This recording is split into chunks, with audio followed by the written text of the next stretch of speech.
नमस्कार. आपली मुलं आपलं ऐकत नाहीत अशी तक्रार अनेकांची असते, हो ना? पण काय आहे ना, ओरडून किंवा रागावून काही होत नाही. त्याऐवजी आज आपण एक मस्त, सोपा आणि एकदम मजेशीर खेळ बघूया. या खेळामुळे मुलं सूचनांचं पालन करायला शिकतील. खेळाचं नाव आहे सूचना ऐकून वस्तू देऊया. चला तर मग बघूया हा खेळ नेमका आहे तरी कसा? तर आज आपण काय काय बघणार आहोत? सगळ्यात आधी सूचना ऐकणं हे एवढं महत्त्वाचं का आहे हे समजून घेऊ. मग खेळातून हे कौशल्य मुलांना कसं शिकवायचं ते पाहू. वेगवेगळ्या वयोगटांसाठी हा खेळ कसा बदलता येईल हेही बघूया. आणि हो, सगळ्यात शेवटी या खेळाचे फायदे काय आहेत ते तर आहेतच. सलामत सुरुवात करूया. बघा, सूचना ऐकणं आणि त्या पाळणं हे काही फक्त शाळेपुरतं किंवा गृहपाठापुरतं मर्यादित नाहीये.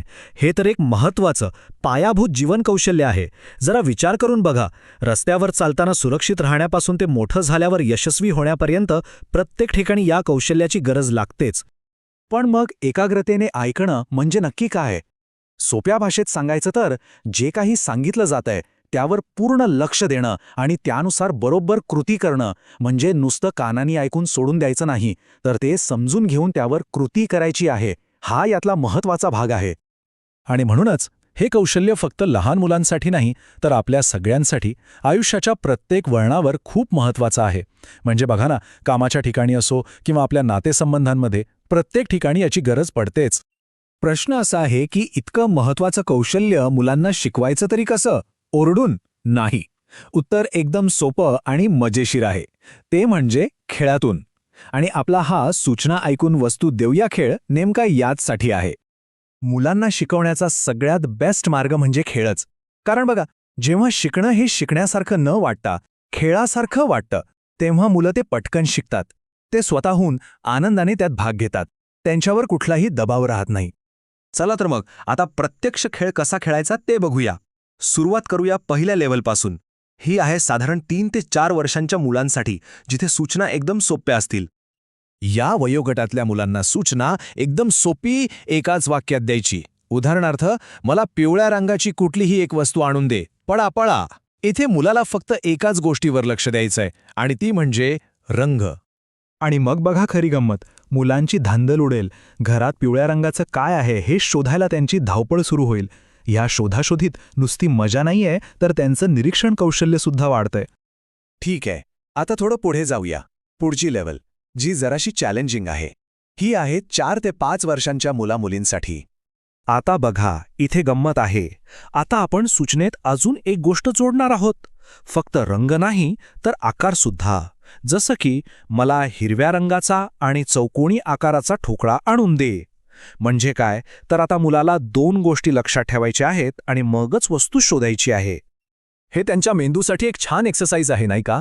एका गोष्टीवरून आता 2 गोष्टी लक्षात ठेवायच्या आहेत. यामुळे त्यांची स्मरणशक्ती आणि एकाग्रता दोन्ही वाढायला मदत होते. त्यांच्या विकासासाठी हे खूप महत्त्वाचं आहे.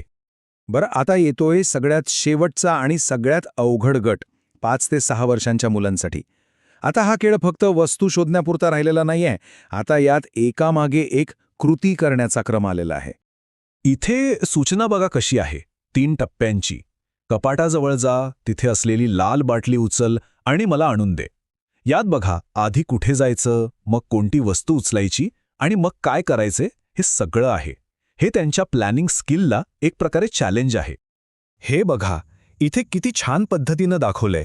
सूचनांचे 3 भाग केले आहेत, त्यामुळे मुलाचा गोंधळ उडत नाही. त्याला बरोबर कळतं की आधी पहिली पायरी पूर्ण करायची, कपाटाजवळ जायचं. मग दुसरी पायरी लाल बाटली उचलायची, आणि मग तिसरी पायरी ती आणून द्यायची. तर मग वाट कसली बघताय? हा खेळ नक्कीच खेळून बघा. जरी हा खेळ दिसायला अगदी साधा सोपा असला ना, तरी याचे फायदे खूप आहेत. यामुळे काय होतं, मुलांची एकाग्रता वाढते, ऐकण्याचं कौशल्य सुधारतं, स्मरणशक्ती तर चांगली होतेच, पण कामाचा क्रम कसा लावायचा हेही ते शिकतात. आणि सगळ्यात भारी गोष्ट काय आहे माहितीये? मुलं जशी मोठी होत जातील तसा हा खेळ आपण अजून कठीण बनवू शकतो. आणि आता जाता जाता तुमच्यासाठी एक प्रश्न. मुलांची ऐकण्याची क्षमता आणि एकाग्रता वाढवण्यासाठी तुमच्या घरी कोणते सोपे आणि मजेशीर खेळ खेळले जातात, यावर नक्की विचार करा. आणि हो, आम्ही सांगितलेला हा खेळसुद्धा नक्की ट्राय करून बघा.